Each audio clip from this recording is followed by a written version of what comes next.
the big state, not only does it cost a lot of money, but what about the freedoms? Michael Diamond is a smart strategist, and he knows government, he knows public policy. He joins right now because I'll put the question to you. The federal government in 2020 was 320,000 people. They have gone up 80,000 people in the last 3 years. Every year, Trudeau adds on tens of thousands. So aside from the money, aren't those people impinging our freedoms? Like, what does a job do? Well, I'm not sure if they're impinging our freedoms. It depends on, they have to do something, Michael. Well, have you dealt with public service before? Do they have to do something? Do they? They can stay at home, I guess.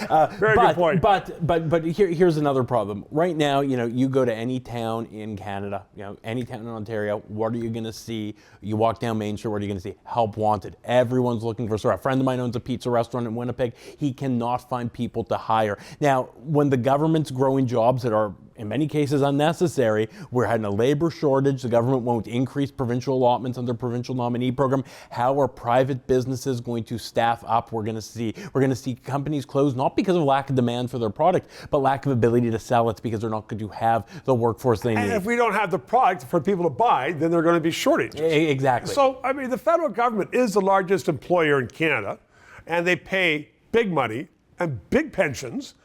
Does this not have to stop? The federal government can't do a lot of things. Look at their pay system. They've been paying Phoenix over $2 billion just so that they can put these checks out to people, and they're failing. Absolutely, and it's the growth in the public service is often, it comes from within, and it's empire building from various departments, and they want to bring more people in and have a bigger team and a bigger footprint. There's not necessarily more work to do.